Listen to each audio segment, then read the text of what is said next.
And welcome back to another Deltarune theory video. Today, our topic is going to be water. And you might notice there's another word in that title that I didn't disclose before the video went up. But yes, water and glass. These two thematic elements that I believe are key to understanding the future of Deltarune and also the present of Deltarune. And I don't know, there's plenty of ways you can interpret these. They're very fluid in the ways that you could look at this and derive meaning. But I think what I've got going here is what Toby has got going here on a macro scale. So that's the idea. And yeah, let's just get started. So let's start with water. Because water is very actually straightforward, I would argue, when it comes to understanding its meaning in Deltarune. Originally, this video was going to be just about water, because when I thought about it, I couldn't really figure out what it was trying to say.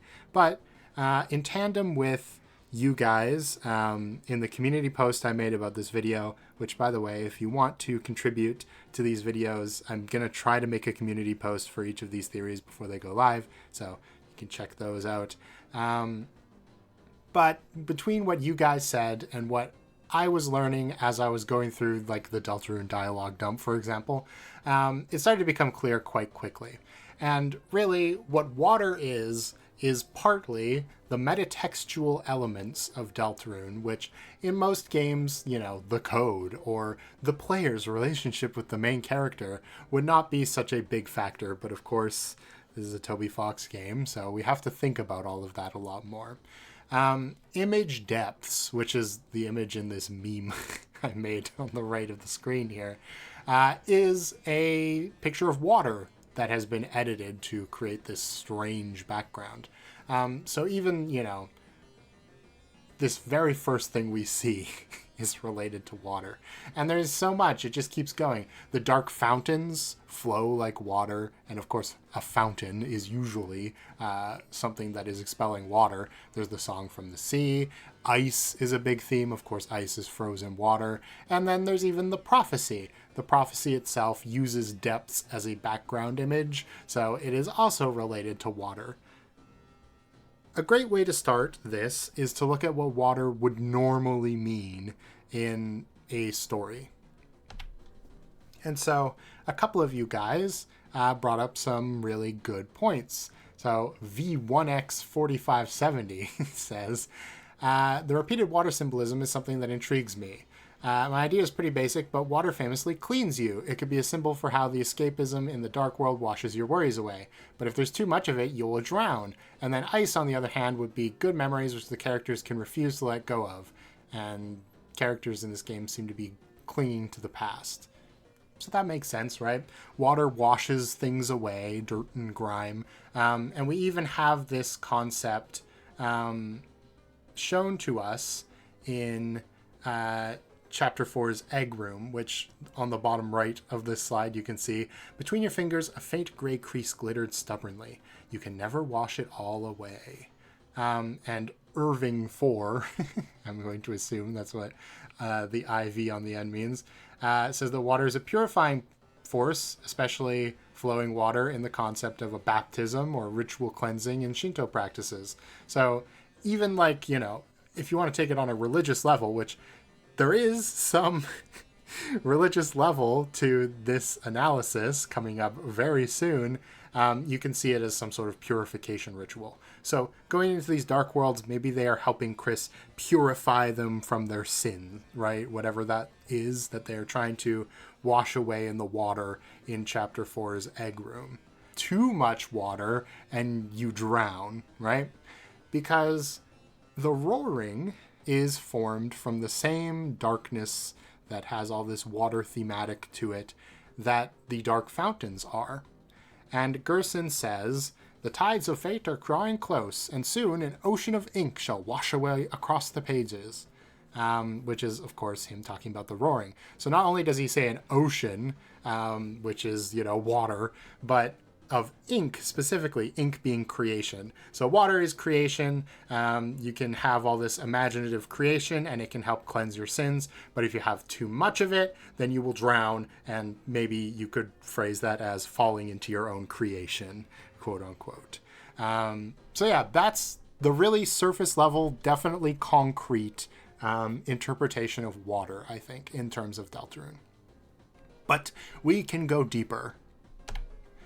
So let's talk about the roaring as a biblical flood. There's these lines we have from the Forgotten Man in chapter 3, where he says, "The earth was covered in water. Dinosaurs appeared. An ice age." Actually, there are still dinosaurs. Is it mixed up? And the idea of one of these things being mixed up has also been introduced to us with the children followed the tail of hell or whatever.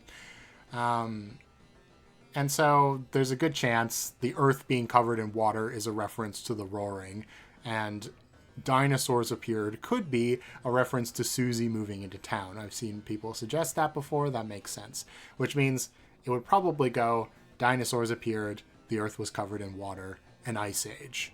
So that implies that there is something after the roaring, just like Gerson did in the lines that followed this "ink will wash across the pages" quote, where he says that Susie will take the white pen of hope and, make a new future. Speaking of Susie, in the diner scene, where her and Kris are drawing on the window, she ends that scene by saying, "And then the rain fell down and washed everything away." And of course, later that day, rain would in fact fall, right? So that might be a hint that the roaring is coming sooner than later because this rain is falling. And rain is also related to Pluie. Toby made actually a big deal out of Pluie before the chapters released. He said, we've implemented Pluie. We still have to implement Pluie. And made everybody think Pluie was going to be an important character. But instead, Pluie isn't even really a character at all. It's a mini game. And in this mini game, you put on your shoe, hey, and sprint. It's raining cats and cats. Bring the chosen ones to the Ark. And given every thematic thing we've just talked about, the idea of the soul being in what you can only call a vessel, it's got two weird feet and a weird hand that we can control, but it's not quite human, right? So the soul being in the vessel, bringing the chosen ones to the Ark because it's raining, and if the cats get rained on, they die, right? So bring the chosen ones to the Ark to avoid the roaring? And that might make sense given these lyrics to "Raise up your bat. Come follow me into the dark with your heart as the ark, which shall shine you the way. Because I'm with you in the dark, with your heart as my mark, which shall guide you the way through the waves." So, waves, ocean, roaring, ark, shelter, probably. I mean, where else would bring the chosen ones to? I guess you could interpret this as bring the chosen ones to the Ark as bringing Darkners to Ralsei's castle town as well. And that would not be that surprising either. The only reason I say that the shelter would be this Ark that we're bringing them to, of course, a shelter, a disaster shelter, it ties into there as well. But either way, the concept of bringing things to the Ark to avoid the flood is something that's been well established at this point. So now it's time we talk about the cracked conch. This is one of the teaser images I put up for this video at the very beginning in that community post. And the reason for that is because these lines are why I wanted to make this video in the first place. I want to understand what this is trying to say. So I'm going to read it to you, and then we'll try to understand it based on what we've already talked about. So, a cracked conch surrounded by washed up glass. Not a person seemed to want it. Listen to it? If you do, the sound of the ocean. A pity. It was just repeating all it knew, but you could still hear the sound of the ocean. Now this is found in board 2 of Tenna's version of the Mantle minigame stuff. Tenna Quest, I guess it is called. And it is just on the shore of a beach in that game. Now, we've already talked about a lot of the water associations here, so when we see the word ocean, immediately we should be thinking the roaring, right? The sound of the roaring. It was repeating all that it knew. So, okay, this could be talking about the prophecy, right? The prophecy is foretelling that the roaring has to happen, and so the sound of the ocean, it was repeating what it knew. However, you could also interpret this as it is repeating the prophecy, right? The prophecy is the original, and because it is repeating all it knows, it is just telling you about the prophecy. It doesn't know the prophecy itself. Like, it isn't the prophecy itself, right? So whatever the cracked conch represents, it is someone who is repeating the prophecy to us. All that it knows is the prophecy. And the sound of the ocean that it is telling us about is the roaring, right? It's like a herald of the doomsday to come. And just by saying that, your immediate thought might be, oh, it's Ralsei, right? However, I think we need to dig a little deeper in order to fully understand what this is trying to say. And so it is time that we descend into the latter half of this video, which is all about glass. So, the truth is written in glass. This is something that is we're beat over the head with this idea in chapter 4 over and over. At a save point, a glass tapestry rings above you. Strangely, no matter how you turn to look, its perspective never changes. If you use the shadow crystal in front of a prophecy, you held the crystal up to your eye. For some strange reason, the prophecy's text does not warp in the crystal's lens. You shook the crystal, however, nothing changed. And even in the dialogue of one of the philosophers, who says, "Listen, the song of the legend plays. Amen. The truth, sung in glass. Amen. The tale which must be followed." And then the tale, as in the tale of hell, which must not be followed. Very interesting. But what this tells us is that glass represents the truth. If water represents like creation, the ability to change fate, you might say, then glass represents the inability to change fate. It is like a polar opposite of what water represents in the story. Asgore's flowers in his flower shop are kept in glass. This is a line, it happens right after the Egg's husband scene, actually, between Asgore and Sans, right? And he's saying that the flowers are essentially a captive audience because he keeps them in glass. So much like our protagonists, who are basically captive in terms of they have to follow the prophecy, the flowers are kept alive but have to follow, Asgore's wishes because they are kept in glass. Okay, shadow crystals. So, the shadow crystals, so called because you can only see their shadow, and if you check it in certain scenarios, it says a sharp shadow that moves like water in the hand. Okay, neither of these are glass though, so how do we know the shadow crystals are glass? Well, other than the fact that it says you look through the glass when you use it, down in the bottom right of this slide, we have a different check dialogue. This is for the light world version of the dialogue, I believe. There's a small shard of something in your pocket. It feels like glass, but... So it's glass, but it's not quite glass? How does this work? Well, let's read through these examples and maybe we'll start to understand. These are all of the, you could say, visions that the shadow crystals are able to give you that aren't just like, I'm in the dark world and I see the light world, right? If you're all alone, you look through the glass. For some strange reason, for just a brief moment, you thought you saw through your hand. So Kris sees through their hand. If you're with Susie, it says, you thought you saw Susie glaring at you coldly. But when you moved the glass away, you saw her looking at you, smiling and making a rude gesture. If you're with Noelle, it says, you thought you saw Noelle close against you, whispering. You put the glass up to your ear. Of course, that didn't do anything. And finally, there's this unused one. I think it's unused. I mean, you guys can let me know. Which says, you thought you saw Undine frozen in ice. So all of these things are things that have not happened in the world of Deltarune yet. Right? I mean, you could argue that Susie has glared at Kris coldly before, but the implication here is that moving the glass away and seeing Susie smiling at you is to make you say, like, oh, this is not, like, what's actually happening. It's not actually true. And all of these other ones seem to be things that are predictions of the future, right? Which makes sense. If the shadow crystals are some kind of glass, then like the prophecy, it would make sense if they are telling us something about the future. However, I don't think they're like the prophecy exactly. Otherwise, they would just be called glass, like the prophecy is. Instead, they're like glass, and they move like water in the hand. And we know that water is change, right? It is the ability to create something new. And so the pure crystal, which is unobtainable right now, but it's in the files of the game, which says the shadow purified by the cat, could imply that in gathering all the shadow crystals and giving them to Sham, we are building our own prophecy. Like, we are assembling these pieces of somewhat glass, sort of a middle state between glass and water, right?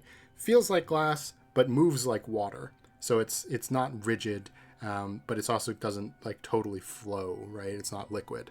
But the pure crystal, with the shadow purified, perhaps would mean then that it has become true, right? That all of these things that the shadow crystals have predicted are now going to actually happen. And so what this means is that maybe by gathering the shadow crystals, we are able to make these visions come true, which doesn't sound great. Like, none of these are good. The implication that Kris is going to lose a hand, Susie glaring at us coldly, Noelle whispering close against us, and Undyne frozen in ice.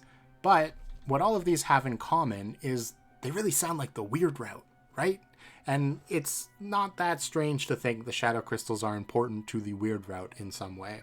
And so the idea that maybe only on the weird route these are made true, and somehow in the neutral route, if we gather all the shadow crystals, we get some different outcome, I don't think is that crazy. But okay, there we have it. We have talked about the symbolism in Deltarune behind water and glass. Water is creation, it's liquid, it can be changed. Glass is solid, it is rigid, it cannot be changed. It tells you the blatant truth. And you know what this sounds a hell of a lot like? It's the allegory of the cave, which is this image you see below on this slide. I've talked about this before in my theory video Shadows on the Wall, which was about how I believed at the time that darkners were like the shadows on the wall in this allegory, and I'll just explain it really briefly to you. So the idea is, this is from Plato, he was saying, imagine you are one of these chained people on the left that have never left this cave in their entire lives. To them, the shadows they see on their wall are reality. They've never seen a real horse, but they can point at the shadow of a horse and say horse, right? They know enough about a horse, but they've never seen a true horse. They've never seen the truth. However, if we take this person and have them exit the cave, then perhaps they can now see truth. And his argument was, like, the reason he made this was to argue that we cannot trust our senses and must be empirical about everything. Because, you know, we have no idea if what we're looking at with our eyeballs, for example, is just shadows on the wall. If it is, you know, an interpretation that our senses are creating rather than the real thing that exists in some empirical reality, right? In the case of Deltarune, these shadows on the wall are quite literally shadows in that they are darkners. Real objects are having shadows cast that create these darkners that are based on the qualities of the real object, but also not the real object literally, right? And so the idea that the light world sort of represents the right side of this diagram, seeing the truth, and the dark world represents the left side of this diagram, seeing the shadows, like your interpretation of reality, is sort of what that video I made was about. And as you can see in the rest of this slide, we know this is pretty much true now. Rosse, at the beginning of chapter 3, basically explains that darkeners are these shadows, right? He even alludes to the fact that if you take enough light away, you can see something in the shadows again, right? My reaction to that was actually pretty funny. It's one of my favorite moments from this channel. And my conclusion in that video is probably wrong, which is that Gaster's goal is to have us basically snuff out the light so that everything is in shadow and we can no longer find empirical truth, and so we can create anything we can imagine. However, that does kind of go along with this idea we've established of darkness being creation, and the roaring then being the overflowing of creation, or sort of like destroying the empirical world to create a fantasy world, right? Something you can draw between both water and glass, despite being the two ends of this spectrum, is that both create flawed reflections, right? And this is just like in the real world. If you look into your reflection in water, it is possible that that reflection that you'll see will be a flawed reflection, right? The ripples can cause it to change, etc., etc. And of course, glass is the same way. It can be warped, it can be cloudy, and the thing you see reflected isn't exactly the same anyway. The idea that both of these sides of the spectrum are still creating flawed reflections is interesting to me. Because, just to begin this section on reflections, there are these lines from Gaster if you copy a save file before completing Chapter 1. So you're still in the survey program version of Deltarune. If you choose to copy a file, Gaster says, choose the one to copy. If you copy it to a slot, he says, choose the target for the reflection. Successful, the division is complete. If you try to copy over a slot that has the same file in it already, it is immune to its own image. If you overwrite a different save file, it will be subsumed. And if you do so, it conformed to the reflection. And finally, if you overwrite all three files so they're the exact same save, Gaster says, preparations are complete. I can't believe I haven't seen like a full dedicated theory about why you would need three identical slots. I think maybe just because it's such old information, like the theory videos happened a long time ago and I'm not caught up with it. The point is, this implies something about the nature of Deltarune, right? 3 copies of the same thing are important, or just the idea of 3 copies in general. So I want to give a big shout out to Jontella. I'm going to assume that's how that's said. Hopefully I'm not going too crazy. Who basically, when I put up the community post, was able to spell all of this out and more. So I wanted to give them their props. They say, water and glass, both able to be seen through and into, both able to distort the appearance of objects, both able to reflect back the image of the viewer. The first is free-flowing and naturally abundant. The second is rigid, inflexible, and manufactured. But water can become solid itself, technically negating the need for a separate vessel. Water can become ice, a very simple concept for nearly everyone to understand. And if you needed to contain water to shape it, but you only had water, the first and only solution would be to turn some of that water into ice, and then shape that ice. Water is cyclical and ever-changing, glass is deigned and immutable, ice is temporary and desperate. And there's these lines, right, from The Forgotten Man in the Egg Room. He says, the earth was covered in water, dinosaurs appeared in Ice Age. So perhaps what he is describing is, Susie appears, the roaring happens, and then we can use Noelle's power over ice to create a new world out of the quote-unquote water that has flowed overboard in the roaring, that has like covered the entire world. Some sort of glacier, you could perhaps say. Yeah. Okay, so everything we've learned, I want to talk about the cracked conch again for a moment. I think we can kind of understand this now, right? The cracked conch is repeating all it knows. Why? Because it is a reflection. Just like a darkener, it is telling what it knows because it is a representation of something else, right? It is a literal copy of something else. And it's surrounded by washed up glass. Now, glass obviously is related to the prophecy. It is truth. So this washed up glass, I mean, you can interpret that as like washed up meaning no longer like working properly, like it's washed up.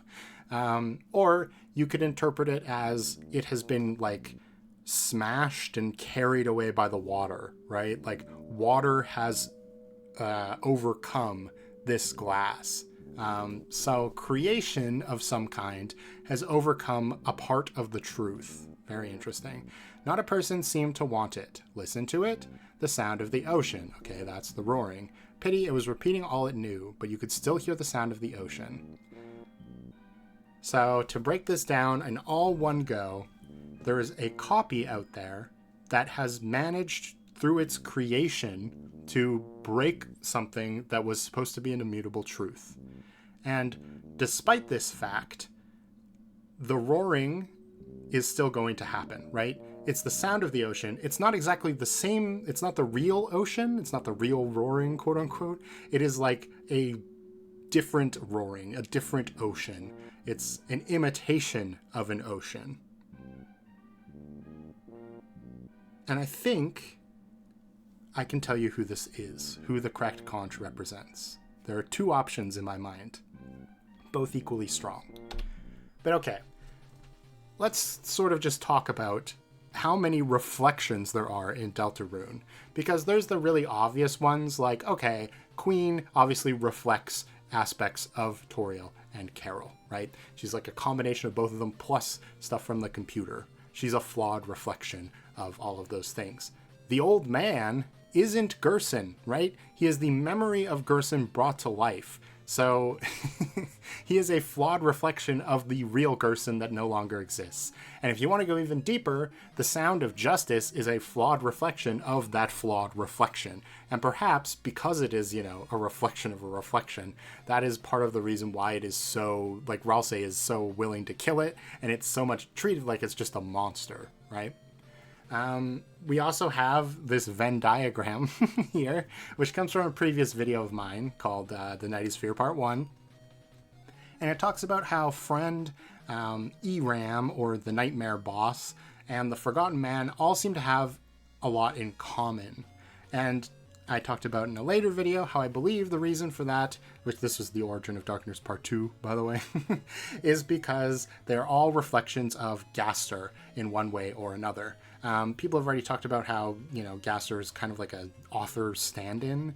And so these sort of relate to different aspects of this author trait. The Forgotten Man is Kris's trauma that they are trying to suppress. And we know Kris, probably has some trauma in the shelter, so it's probably related to Gaster. Friend also seems to exist in the shelter and, is probably then related to that trauma as well, at least if you believe my theory. And of course, the demon that is mentioned in Raise Up Your Bat is also found in the shelter in the Mantle game, and it's called Nightmare Boss, and so a nightmare, a trauma in the shelter. All three of these things are based on the same idea, which is whatever Kris's fear is from the shelter, and they're all different reflections of that. The Forgotten Man is the one after Kris has taken therapy. The Friend seems to be like maybe closer to the actual fear of the thing, and then the demon is a representation of that original thing through the lens of the video game, right? It is telling us about what will happen in the Snowgrave route. So maybe we fight Friend in the normal route and this Nightmare Boss in the Snowgrave route, and then the Forgotten Man is something that is not too important, not too unimportant, so we might fight it in both routes potentially, but we don't have to, right? And a lot of people recently, this might not be true, it's a lot of people, but I've seen recently people equate the Nightmare Boss to Sham, which I feel stupid for not doing. The colors are literally the same. It's purple and orange. Sham has an orange mouth with a smile that looks very similar to the Nightmare Boss. So the idea, it even has the mantle that Sham lost, right? The idea that Sham is this boss at the end of the Snowgrave route was already something I believed, and so this is just helping to confirm my belief. It's my own self-fulfilling prophecy, you could say. And yes, I believe the trauma that all three of these represent is Gaster, because we know Gaster is in the shelter, etc., etc., etc., or at least the shelter is linked to Gaster. Speaking of linked to Gaster, what about the Goners, right? Those are literally, we can visually see them as flawed copies of other characters that exist. And because of that, the phrase copies are monochrome becomes very interesting. Now, copies are monochrome. This comes from the Chapter 3 Egg Room, where we find the 7 flying aces, which are photocopies Kris made of actual playing cards, right? Now, the Goners being copies of these original characters kind of makes sense. I mean, the vessel seems to be kind of like a copy of Kris, right?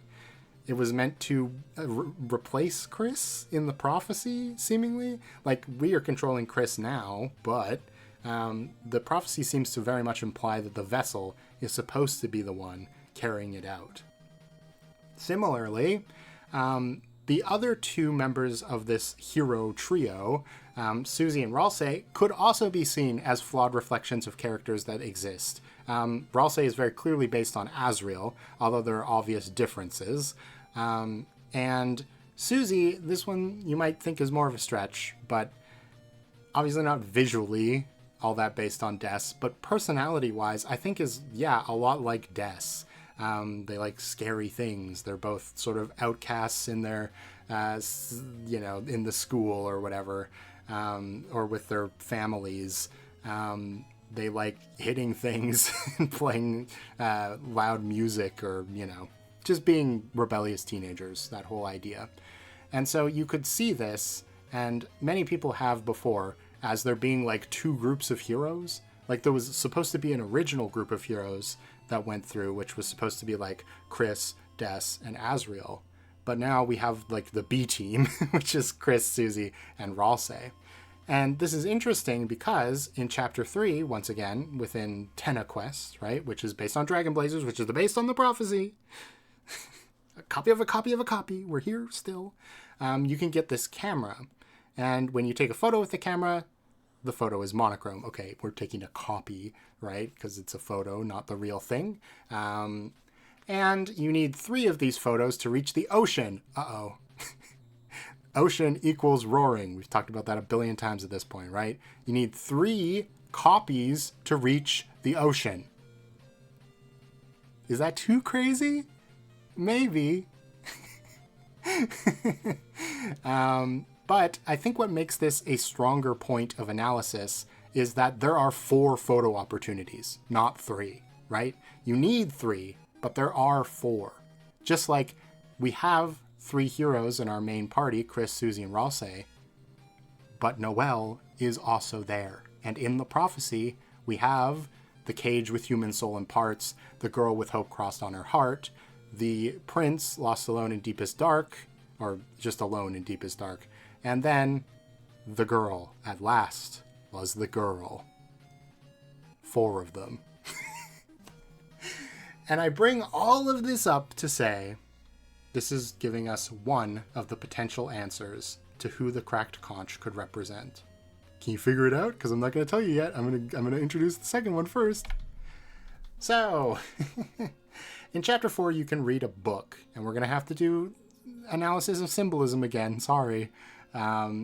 It says, "And so wept the fallen star, making rivers with its tears. Then, slowly, from the bitter water, something grew.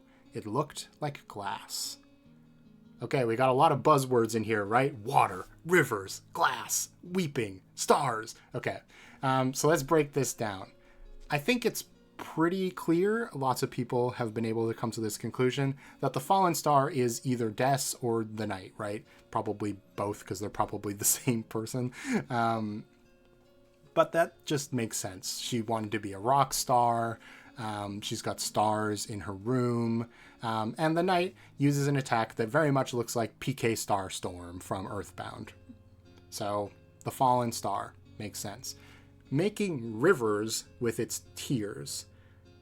Rivers is something we haven't seen yet. Ocean means roaring. Fountain, like a spring of water, is the dark fountains, right?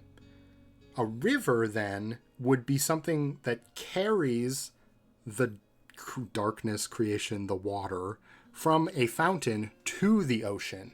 It is the vessel through which we are carried from one to the other. And in fact, it carves a path, right, through the earth. That's what a river does, to channel this water through. And so you could read this as Des, with her tears, somehow creating the prophecy, because from that bitter water something grew. It looked like glass. However, I think there's potentially a second reading here because it isn't glass, right? It just looks like glass. And this is where we get into the rest of the slide, because when you fight the knight in chapter 3 and you break off a piece of its sword, you get the black shard, a small chip of extremely hard glass. Oddly, it's nearly opaque. The shadow mantle tells us that it protects against dark and star attacks, so this further connects the knight to the idea of being this fallen star. And if you steal, use the steal command on Miss Mizzle, a being made completely of water, you can get the bitter tear, which when you examine it says, bitter water that fell in droplets from the sky. And we have, of course, this unused prophecy called cold water fell from the top of the sky. Whew. Okay, so we can interpret the fallen star as instead the night. The night makes rivers with its tears. I mean, one of the first things we see it do is cry, right? And it's not confirmed, but you could say from that bitter water something grew that looked like glass. That is the shadow crystal, right? I said a river cuts its way through the land. So perhaps what this book is actually saying is the knight is able to make a new path with the shadow crystals. Do you see what I'm saying? As in, instead of the knight or Des creating the prophecy, the knight is able to create a new path away from the prophecy, a new river to the ocean. It's still going to end in the roaring, but it's a different path to get there, to maybe do something different. And it's through the use of giving these enemies the shadow crystals. That's number 2, okay, on who the conch could be. Kris. Let's talk about Kris in relation to glass, because glass hates Kris. The Titan spawn, a shard of fear, appears in places of deep dark, sputters in a voice like crushed glass. Oh, crushed glass. Broken prophecy, crushed glass. Aha. When Kris and Susie fall through the prophecy at the beginning of chapter 4, Susie comes out of it fine, but Kris starts bleeding. And that's what sets Susie off on our whole healing mission. However, you could read into that very symbolically to say, like, okay, Susie's going to come out of the prophecy fine, but Kris, when you take the shadow crystal, you can see through Kris's hand. I already mentioned this. And we talked about Miss Mizzle earlier, a being made of water, right? If you pray to Miss Mizzle twice, you get this dialogue. Again you pray, with renewed vigor, but now your hands shake with carbonated nerves, and fear drips down your face in painted horror. You beg not for salvation by my purity, but for fear of some ugliness you see reflected in the glass. Once again I shall show mercy, but no more. Some ugliness you see reflected in the glass. Now, there is a very valid reading of this line, where it's talking about Kris having self-image issues, right? I mean, that's already been established with the red horn headband in general. Some ugliness reflected in the glass being, their dissatisfaction with the way they look. However, the ugliness reflected in glass could also be the prophecy, right? They see some unfortunate event in the prophecy, and they are literally praying as painted horror drips down their face that it can be subverted, right? So yes, there are 2 people who the cracked conch could represent, in my opinion. Actually, let's just go back to the cracked conch for a second. It can either represent the knight, a copy, not the original, a copy of Des, right? Because this is someone who's repeating the ocean, is repeating what it knows, but it is not the person who knows. Not a person seemed to want it. Surrounded by washed up glass, that being the shadow crystals. It's washed up because we talked about the shadow crystals are fairly water-like, right? And it is going to bring us to the roaring, but not the true roaring that the prophecy predicts, something else, a different kind of roaring, right? A copy of the idea of the roaring. Does that make sense? That kind of makes sense, right? But okay, what's the second interpretation? Well, that line I brought up earlier from chapter 3, copies are monochrome, it's got a second, you could say, verse, if we're being poetic. But you colored each of us in with care. So a copy that's become like the real thing.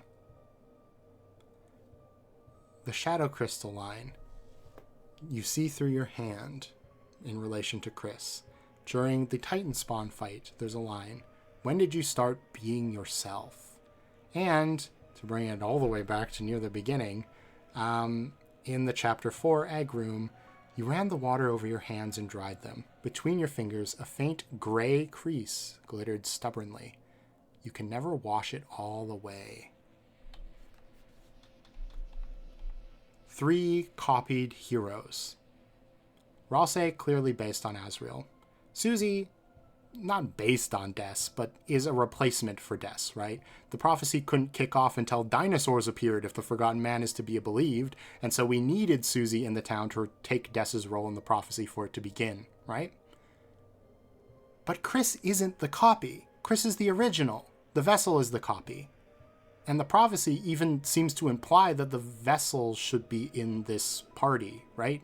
Technically, Kris is a cage with human soul and parts, but I wouldn't describe anyone I know as a thing with human parts, you know? But what if Kris isn't the original?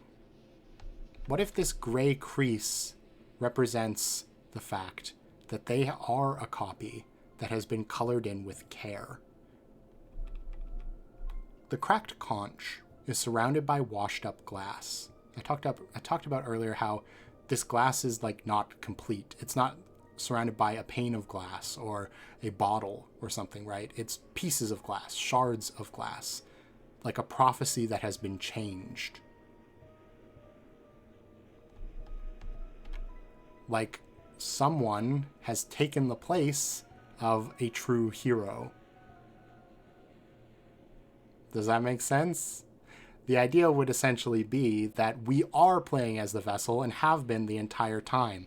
The person who interrupted us at the beginning of the game, which we presume is real, we don't even know yet that somebody actually interrupted the Gonermaker sequence, is, in fact, a person who made the vessel into Kris. Like said, you don't get to choose who you are in this world. Your name is Kris, right? So we are playing as the vessel, just the vessel that whoever interrupted that sequence has made be Kris, rather than whatever the player wanted it to be. And so the real Kris would still be in the shelter, right? And perhaps that actually makes sense of a scene that we've seen in Chapter 3. Because there's this whole sort of weird issue of timing in Chapter 3. Especially, it becomes evident on the weird route, right? After Chapter 3, when the knight takes Undyne to the bunker, we run after them, right, with Susie. Kris and Susie run down to the bunker, but they can't get in. Susie walks away and says, I'll meet you back at the house. Or at least, let's go back to the house. And then Kris stands there for a few seconds before opening the shelter, and then we cut. In the time between that and getting home, we are meant to believe that Kris went, picked up Birdley, took him to the hospital, went to comfort Noelle, and talked to her, give her back her watch. This all happens in the weird route only. But, does Susie just leave Kris there? I guess it's possible, right? It's definitely not assured that what I'm about to say is correct. But what if the reason Kris opened the door in that scene wasn't just to, kind of put up a big middle finger to the player, but rather because they actually needed something from inside the shelter? They needed help. They needed someone who is in the shelter to help them. And so the argument would go that Vessel Kris, the Kris that we know, went back to the house with Susie and went to sleep. And the real Kris, who's still in the shelter, sort of playing the role that people sometimes prescribe to Asriel, as in living in the shelter searching for Des, that kind of thing, went out, picked up Birdley, took him to the hospital. The nurse recognized them as being Kris, right? Because they look the same. They're a copy of one another. And then they went to talk to Noelle. And what makes this all the more interesting is that Noelle tells us later that she heard the real Kris's voice for the first time in ages, right? Their muttery, sort of monotone voice. And as the player, we're meant to take that on face value as, okay, this is Kris without the soul, right? They're able to do this mumbly monotone voice. But what if it was because it was actually the real Kris? And so, the cracked conch surrounded by washed up glass is in fact our Kris, vessel Kris, if you want to say that, surrounded by the broken prophecy, the idea that the hero is supposed to be our vessel, right? Not like a copy of Kris. Not a person seemed to want it. Well, our vessel was discarded. Like, our idea of the vessel was discarded. And Kris is completely, like, alone at the beginning of the game. If you listen to it, it tells you about the roaring, right? And it was just repeating all it knew. But you could still hear the sound of the ocean. So you could still, like, the prophecy can still happen even though we are using a duplicate of the person who is supposed to be there. And that's the crazy thing I saved for the end of this theory. Everything else I'm fairly confident in. And in fact, the night is probably the cracked conch, right? And it is making a new river to get us to the roaring that subverts the prophecy in some way. That all makes sense, motive-wise and all of that. But I had to bring it up because this is the entire reason I did that video about Kris Knight. Kris can spontaneously play the piano in Chapter 4. Kris could never play the piano beforehand. There's the very climbable tree. Someone on the phone says, "I'll be right there." They swapped out Prince and the Pauper style. That's what I'm saying. And I can already kind of foresee a genre of comments to this video. Terrible thing to do.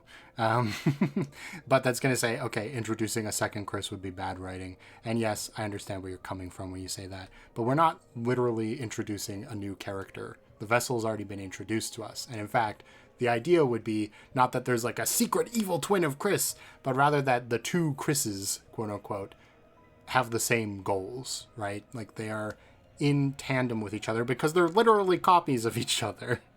And perhaps by the end of the story, we'll be able to see how our vessel, through the journey we have taken it on, has changed to become a completely different person than the original Kris that we meet at the end of the story.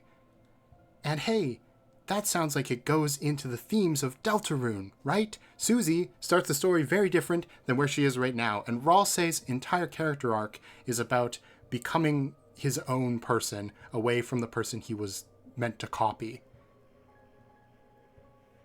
It's the whole Gerson line of, you know, you can readapt something and it can change and that's all right, even if the original intention has been subverted, that something is different now.